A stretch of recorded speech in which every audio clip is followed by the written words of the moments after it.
Joe Coy, it's the Yo and Joe Show, yo. It's the Yo and Joe Show. All right, we are back.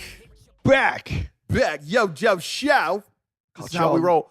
Congratulations to the crew straight out of Compton. I know we were talking about last podcast, but man, I saw it again. Did you really? Ridiculous. I'm gonna buy it. Oh, that's a movie where 30 years from now, I'm gonna be showing my kids over and over. That's You're real gonna be hip-hop. showing your kids 30 years from now your 30-year-old kid. Yeah, again and again. What's wrong with that? So what are you your gonna kid 30 years from now? Your kid's gonna be you're gonna be a grandfather. You mean you're gonna be showing your grandkids? Yeah, I'm gonna be throwing up the doves, man. When I'm on West Side. I just want everyone to know I watched Straight Outta Compton in 4D, and if you've never seen 4D, it's like the seats shake. They give you scent and air and water when it rains and stuff, and the smell of Compton was so amazing in this theater. Did they You have could actually smell gun smoke. What about this? Did they throw the weed smell in there too? They threw weed in there. You can smell weed when they're smoking weed. You can smell condoms, like during the orgy scene in the that. hotel room. Like you could smell condoms just everywhere. Yeah, it was a great Hennessy. I smelled Hennessy at the party. Yeah. Watching Straight Outta Compton in 4D is the best experience you'll ever have. Did you really watch it in 4D? You're lying. Okay. You know what movie I did see in 4D though? Let me guess. Fast and Furious. No. Oh, I know. You know it. It's San Andreas. Yes, I told you. It was amazing. Because every time it would earthquake, the whole building would shake. Yeah. And then when they would hit like a water line or water would shoot up. Squirts water at you. Squirts water. Have you ever been to the 4D movie? No. Oh, dude, you got to go. It's that good? It's insane. All right, I'll go. Actually, 4D for Straight Outta Compton would have been great. Yes. The weed smell, like you said, all the That would have been great. the real smells come All of it. Jerry curl juice tripping on you. dripping on you. That's awesome. Oh, big shout out to all the Yojo fans. We're hitting you 2 times a week now. Yes, we with are. Podcast. Thank you so much for the engagement, love. If you haven't seen the video, it's on my YouTube page. It's incredible. And It was the most incredible engagement I've ever seen. and it went viral, people. I'm surprised Paul didn't run off with the fucking ring. But Joe, even Paul ran right I up. was so nervous that That he was going to do that, right? Oh, I was so nervous. Oh my goodness. But it worked I don't out, know man. why you didn't take. Why did you take him off the leash? That was the stupidest thing I've ever seen. Because you don't want to walk up with him. Yeah, but there's a ring on the dog's back. And Was it insured? you know what's funny? I'm talking to USAA, still trying to insure that damn ring. It's been 3 weeks and they keep asking me for more and more paperwork. I think they're trying to hold it off Why? to make sure. I don't know. Maybe they think it's a scam that you insure something for that price and then you Ooh. lose it and then they have to refund it. Ooh. It has to be. Did you hear that, you guys? He didn't want to say the price. He just said price. That's when you know it's a lot of money. When you go, when it's that, price, that's a lot of money. Can we? No, don't guess, right? 'Cause Oh, she no. listens. She listens. Her parents listen. No, you're not guessing. Well, I remember you told me 30 grand. I see. This is a maneuver to get me to say something, but no, it's not 30 grand. It's 30 grand. No, What size, man? huh? What size? The diamond, just Carat? the diamond. Yeah. The diamond by itself is 4 carat, and then the rest Holy shit! of it, and then the rest of it is 4 like carats? the diamond is, and then the rest comes out to like 5.5. Holy shit! That's a huge ring. Yeah. I didn't know it was that big. Oh yeah, but I figured let me spend the money because I'm gonna be with this woman for the rest of my life. So it's the one-time thing, and she's special, and we're gonna have kids right away. So I wanted to give her the best. Wow. 4 fucking carats? Yeah. You went Rick Ross on her? You gave Oh. the bunny some carrots? Oh. Congratulations, my man. Yeah, man. She's worth every. I've never felt love like I feel today. Carrots, not cubic zirconium. I'm not even answering that. Of course, it's Cupid zirconium. No, it's carrots. It's carrots. Dude, you are a fucking G. Well, Wow. well, that's what you get for waiting longer before you get engaged. You know Yeah. what I mean? Yeah. Like I'm 40 now, so I had the money. I'm gonna do it. You know, we get in financial trouble, I can sell it and get money back. So it's all good. Is she that kind of girl? Is she your ride or die? Oh my God, so I've never met a girl where I've dated so many girls that are like just those girls where you never know if another dude comes by, she could be gone. She's into like going to red carpets and this girl just loves to chill. She just wants, like, her parents are so amazing. She just wants a family. You know, she's that ride or die girl that oh man, it's so good just hanging out with her. And she just, like, there's no red carpets for her. She doesn't care about what I do. And she really doesn't care. You know, we say that a lot, but she really doesn't care. Yeah. And it's the type of thing where I could hit rock bottom living in a box and she will be with me till we get back. I don't think so. I think so. I think she'll walk away. No. I think she will walk away from you and Paul in a box. No. Well, let's see. Let's test it. No, I'm not going to test it. I'm going to do everything I can to take care of her. I love her. Oh, she's adorable. She's amazing. She has a cute smile. Thank you. Yeah. Have you figured out what color you're going to wear at the wedding? What color tux? No. I think you should wear navy blue. Why? I just think everyone wears black or they wear gray, but you never see a dude wearing navy blue. I think that shit is hot. Okay. Like a dark, the deep navy blue. You know what I mean? Well, you like actually a light blue shirt underneath with like a dope ass navy blue bow tie. Woo! Here's what I'm gonna Come on, son. Here's what I'm telling you. With some fly ass, like beautiful, like I'm buy you your shoes. I'm gonna buy you some. Can I buy your shoes? I don't depend on you to do anything. Now, I want to buy. That's my gift to your wedding. Can I buy you your shoes? Yes. I'm gonna buy you some fly ass. You want Prada? You know, I found out a man is looked at his shoes first. You can't have a fucking tux You know on what and I'm not getting- rocking with a pair of like gangster shoes. Am I right? Have you ever seen the men's Crinkled ass loafers. Have you ever seen the Louis Vuittons for men? Louis Vuitton. Oh, Louis Vuittons? Louis Vuittons for men? Sick. They got the red bottom suit. That's what I'm gonna wear. But let me tell you something. Why? Let me tell you something about Prada. And so you know. Look at how he's sitting. I Yeah. know. He's a boss. Prada is made in China. It's not made in Italy. Now I'm mad. Yeah. It's really cheaply made, but it has a big price tag, just so you know. And I was educated by a lady that works for all these brands. Now Like I'm mad. Vuitton. Yeah. Prada is actually not made in Italy. So all you people spending all that money for handmade Prada shit, Well, it's no, me right it's here. Asians on an assembly line getting paid $3. Son of a bitch. Yeah, you got robbed, dude. But if But I look good though, man. I look good. My clothing, right? You see me fresh. Prada is like Gap Dude, are you Of smoking fucking crack? of expensive clothing. You just shopped at the Gap of expensive clothing. I look good as shit. Hey, that's all that matters. I look good as shit. Word to your mama. Did you really say that? Word to my mama? Yeah, that's like a good thing. No, yeah, okay. I want to talk about your show in San Diego, Humphreys. Yes, Humphreys. You're there this weekend. Yeah, Okay. because we're doing 2 shows a week now. Oh, okay. Yeah. Yeah, I'm there. You're there this weekend. Yes, are you gonna come? Well, you know I can't because I'm in France. But you know Bullshit. what's amazing? This Yeah. is, and Joe won't even remember this. Comedians of Chelsea lately Yes, went to San Diego. that's right. It was Whitney Cummings, Joe Coy, Josh Wolf. Yes. I think Brad even performed that night. I'm not positive on that. And Joe encouraged me because he's my mentor and he's yawning right now. That's right. It was there. That's the first time we It actually was hung out. It was in the dressing room. Yeah, I remember that. that's right. That was Whitney before she had her TV show. That's when we used to make fun of her. She was always had the laptop with her. No Yeah. matter where she go, she was typing out something, Yeah. typing out the show. And that's when she came out with Whitney, Two Broke Girls, like probably like 6 months after that, a year Yeah, after that. man. That's the first time I saw you perform and just rip it down. And for you to go back to that place, it's going to sell out. It's probably already sold out. Yeah. And that's a lot of people. And I was so impressed by Joe the first time I saw him on stage. Not saying anything, everybody was good, but Joe just, I think you closed that show Yeah. too. Yeah. It was ridiculous. That was a good time. That was the first time we hung out, man. And Joe is the one that convinced me because I'm very like, I don't like to, because I wasn't invited, but Joe made me his guest. And he really took me under his wing. He's like, dude, you need to see this up close and personal. You need to check. This is what you need to be doing. See? That's why I keep telling. I'm a good guy, Mike. Sometimes. Oh my God. No, you're a great guy, dude. Oh, by the way, on YouTube right now, what is it? We got our own, we're official now? Yeah.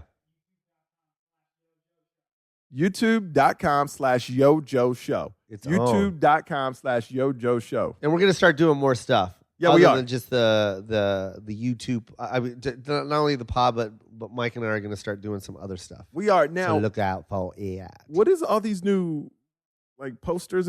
Have those been there or are these new?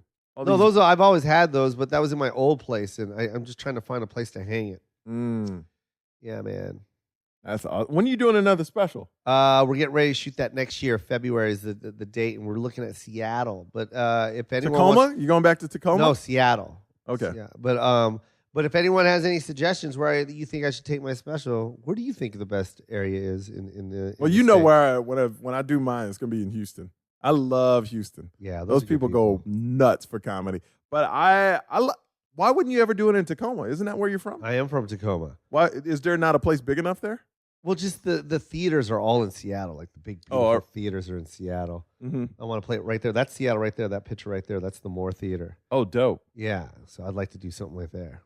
Have you ever thought about doing a stand-up show in a Yes. small venue? Yes, intimate? Yes, Why? So that this would is- be dope. This is not the right time. I though. think it'll be after this third one. I want to do like a club one, and just record the whole week, Yeah. and just that'll be so dope, and like really get the improvising, the ad libbing, the crowd work, all that shit. Have you seen David Tell's new one? It's really funny. Really? It's really good. It's just him with a freaking hand recorder. Basically, he has somebody in the audience hold it, Yeah. and then he has one camera guy, and he goes, but he's at like 6 different clubs, and it's awesome, man. It's just him doing crowd work, like you said, saying like he probably does like 1 or 2 jokes at each venue, but it's moving and it's fun. It's a fun watch. Here's what I'm saying. I think stand up, and like I haven't been in it that long, so I'm not a veteran, but I see it changing where specials are not going to be just an hour anymore. It's changing to show more of the life of the comedian, more of a connection to the comedian, and then throw to your stage, but then going back. Yeah. And it's funny because that's what I'm trying to do for my special, but people aren't used to that. So you really have to like almost like tape it and show them this is what you're talking about. Yeah. Because I'm like Modern Family, my parents, and they've never met my parents. So Yeah. they're like, well, can your parents really pull this off? And I'm like, yes. But they were like, what about you just doing it? I'm like, no, that's not what I want. Yeah. You know, I don't want to just do 45 minutes an hour. I want it. And actually, you know, as your parents get old, I want to do something with them. You know, I want my parents so I can have this for the rest of my life. Yeah. You know, so, and they're great. They're funny. You've met them. They're hilarious. Yeah. Your dad is hysterical. Yeah. Your dad, like I said, I keep saying it, you know, he's not really happy that you're his son. And he's always wanted something like me. So maybe You're not us black, four- though. What are you talking about? Black enough. That's what he said to me. Black He enough. said, "You black enough, motherfucker." Your dad is so, the way he talks is very like intimidating. It is because he When has I a first- PhD. He'll scare you. When I first met him, he goes, "Hey, this Michael Yo's father, motherfucker." He said, "You left tickets for me and shit?" I go, yes, Mr. Yo.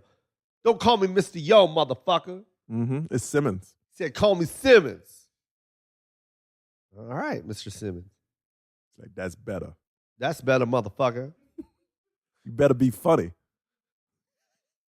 Are you gonna You move out? Asian motherfucker. Are you gonna move out of your place when you get married? Are you gonna find a home? I'm going to find something like this right here That's nice. so I can put my parents in here.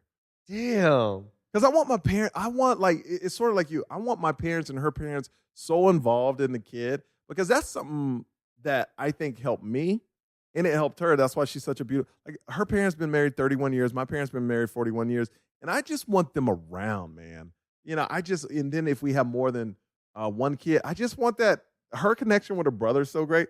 You know, it's like you want all the family to be together. Yeah. Like I want everybody to enjoy our life and our kids. And like, man, like this weekend, one of my cousins passed away out of the blue, just sudden heart attack. Yeah. And it makes you, oh You my God. realize. You realize it and it makes you do a self-evaluation. It's like, man, what is important? Because I heard one interview and it was so interesting. A guy was like, on your last days when you're on the bed about to die, nobody talks about the car you're driving. Nobody talks about the house you're in. You talk about the moments you had. You remember that time? Yeah. when we did this here, and you laugh about it. You remember this time when you were with your mommy? You talk about those life experiences you have with other people. Yeah. And that with your best friends, with your family. And that's what's important. When you're on that deathbed, that $16 million house don't mean shit. Nope. That Tesla you Nope. got in your garage don't mean shit. No one gives a fuck. My Audi don't mean shit. Nope. You know, what matters is people that are closest to you and what you did with them, and that's your life experiences. And it's so interesting hearing that. After I hear death, I'm watching my friend go through something as well, and said that was his last conversation with his dad. Was all the personal story. It had nothing to do with what they accomplished. It was the personal stories. And his dad was going along, talking to every single family member. Remember that time we did this? Remember that time we did this? Remember this? You know, and that's what's important at the end. What's on your bucket list? I'm doing it, man. Yeah. I'm doing it. Getting married. Getting married. Have a kid. Have a kid, and just, you know, I really, like, I'm passionate about my career. Mm-hmm. And I got to tell you, man, stand-up comedy is such an amazing thing Yeah. that you can go up. I love it so much. I can't put into words how much I love it. Yeah. And I just hope I get to a level where everybody can enjoy it. Yeah. You know what I mean? Mhm. Like, I love your level. I love Bill Burr's level. I love that kind of level where just crowds come out to see your life. Yeah. You know, and then you put a positive, because you give so much joy to other people for an hour Yeah. and a half. You know, you're actually giving them joy for that hour. And that's something that I don't know any other profession where you can really, besides being a singer, Yeah. but you are actually physically making people happy for an hour, Yeah. hour and a half. And that's an amazing thing. Yeah. That is truly an amazing thing. Where you're giving laughter. It's laughter, not sing along to your song, Yeah. not, oh my God, that was a cool trick. Yeah. They are laughing, giving you the most honest feeling and hardest feeling to get out of somebody. Yeah. I was telling Orlando Baxter, the guy that opened for me in Buffalo. Yeah. And we both got off stage, and it was just it was a hot crowd in Buffalo. They were great. It was Yeah. such a nice audience, and we were talking backstage, and I was just like, "This is why I don't need to do drugs, because unless they can figure out whatever this feeling that I just got from this crowd and put it in a pill or whatever it is, there's no reason for me to do drugs." No. What I'm experiencing right now is I got emotion. I got adrenaline, I got appreciation, I got love, I got all of that from this crowd. You know what I mean? They shot it out at me. They shot all their energy out at me. And it's just like sometimes we just sit there. You know what I'm talking about. Oh my God. You just sit in the back and you're like, yo, that was the shit. Like when I opened for you in Hermosa. Yeah. Crowd was on fire, On dude. fire, man. Like on fire. And you know what I love? What makes comedy so great? And for anybody out there that wants to try it, please try it, because it's unlike any other feeling you could ever have, because you notice all your senses are like peaked. It's almost like you're a superhero. Yeah. You can hear, you could be on stage going through your set, saying things, looking at people, but hear something in a totally different direction. Yes. It's almost like your senses are just heightened through the roof. Yep. And it's amazing. It's almost like an out of body experience. Everything you really can do at one time. Yes. You could be saying a joke, saying, man, did I already do this joke? Well, let me see. But you're talking about something completely different. Yeah, that's so true. It's the only time this ever happens. Not in real life. I can't explain. It's so weird, man. This is what's going on. You're on stage saying a joke. In your head, sometimes you're like, did I already say this joke? You're hearing somebody in the corner say something. You're watching other people react to it over here. You're seeing a guy with a bad attitude somewhere in the crowd. But all this is going on at once. In your head. But it's not stopping. Nope. You just keep, you keep running through it. And then there's those times where you just like, you find an opportunity to put a joke in, and then when you say it, you go, did I just fucking say that? That was amazing. Yeah. Where the fuck did that come from? Because I didn't know I was gonna.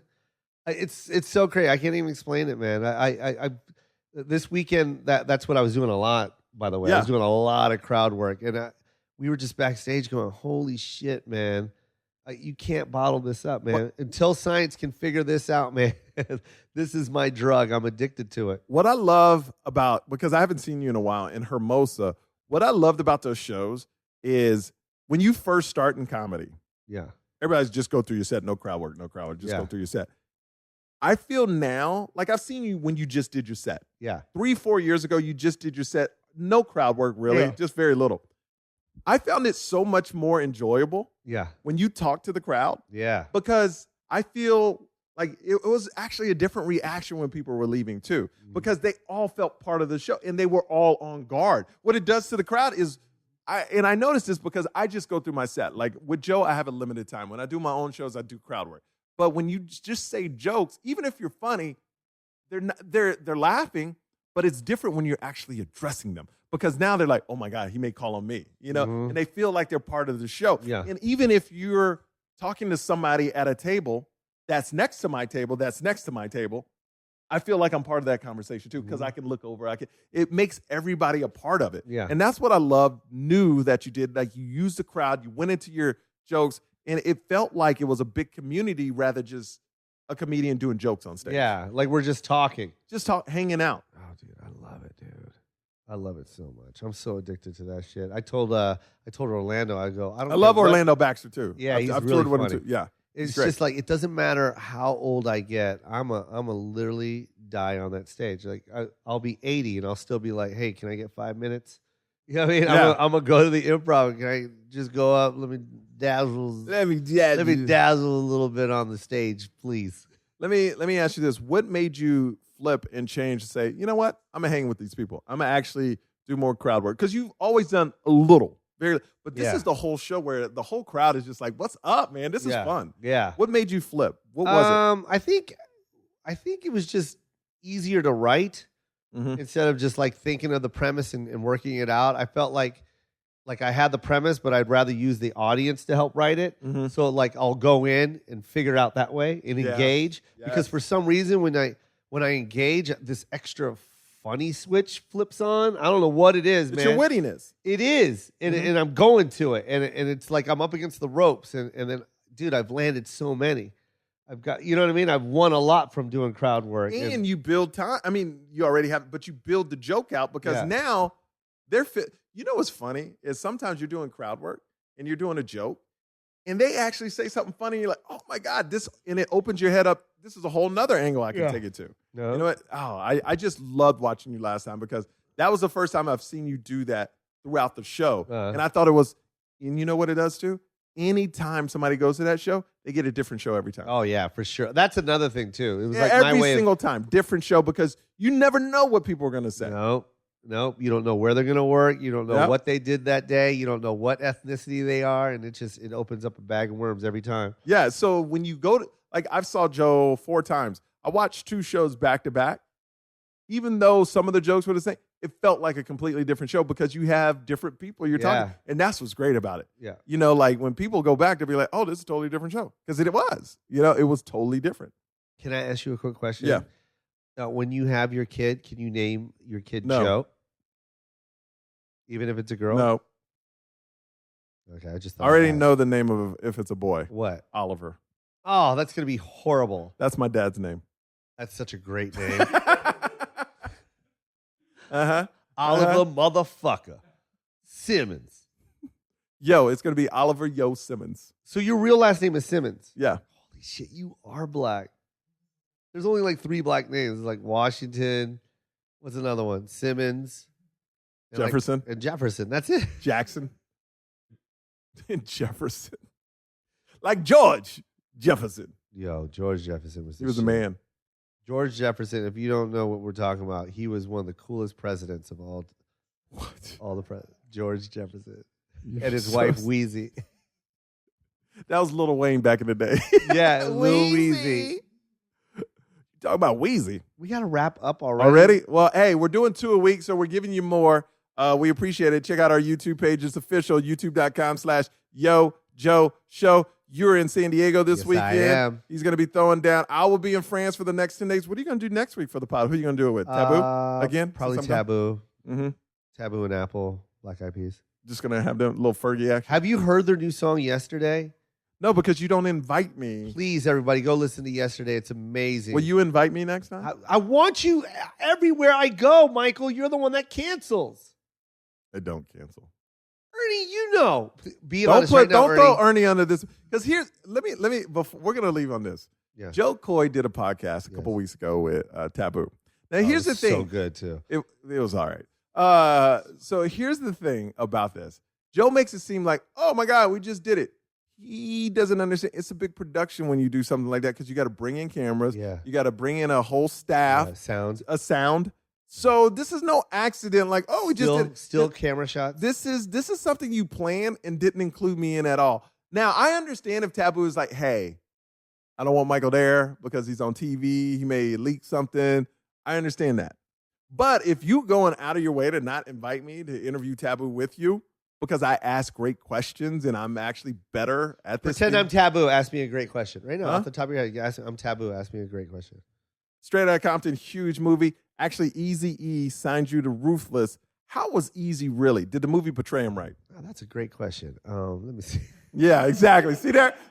Exactly, son. I bring it every single day, Yeah, son. you are good. Thank you. You are good. But that's what I want to. Will you please ask him that if you're? Yeah. I really want to know from those guys who are on Ruthless at that time, Ruthless, like Dr. Dre just left, Ice Cube just left. Gangster rap was hot. They didn't make it because they wanted to stick to their roots. And they didn't want, like Black Eyed Peas, they didn't want to go gangster because they weren't. Yeah.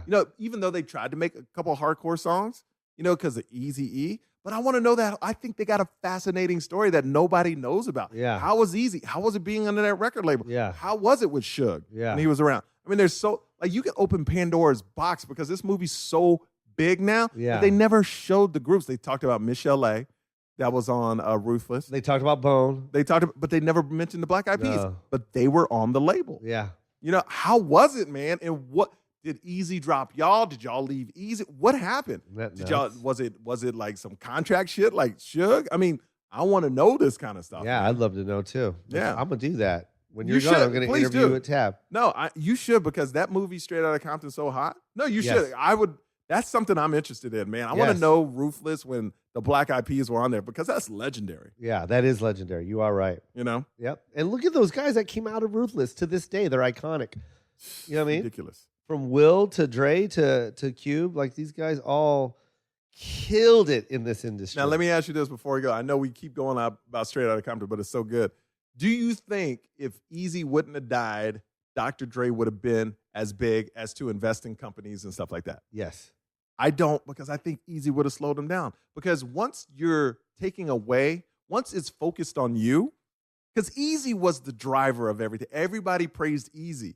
Even back in the day when NWA was out, it was about Eazy-E. Dr. Dre was cool.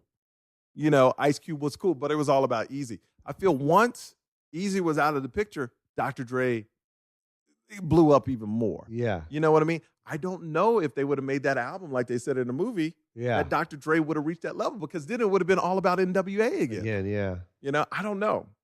But I don't know. Chronic was huge, man. it's like Diddy with Biggie. When Biggie was, do you think Diddy would have been as big as he is today No. without?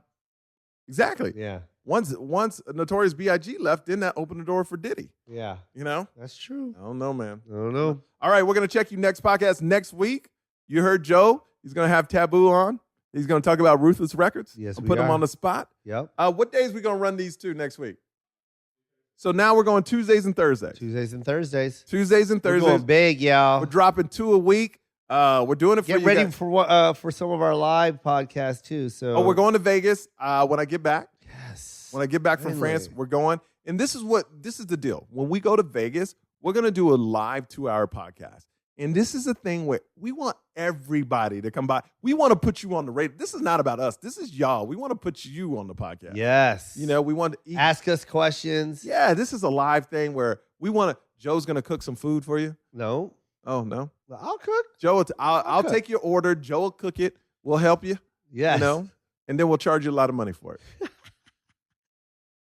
You better. This is going down when you come back from France. When we come back, I so want to do this yes. in I Vegas. can't wait. It's gonna be because so much I fun. love, you don't understand, everywhere we go, even in Hermosa, so many people, while Joe, at the end of the show, Joe signs out, people were like, oh, H2O, rap. They love my raps, man. What's up? It's all about the raps. Playa. Hysterical. All right, we are Have at it. fun in France. All right, you have fun with Taboo, and we'll see you Love you guys. Later. Peace. Love you guys. Later. Peace. Hey, it's Joe Coy, and guess what? I'm Michael Yo. Yeah, Michael Yo. We do the Yo Joe Show, and you get it all the time at the Yo Joe Show on YouTube.com. They need to subscribe. Yeah, subscribe right here. That's all you gotta do. Just click that button right there. What are you waiting for? Do it. Free. God. Do it.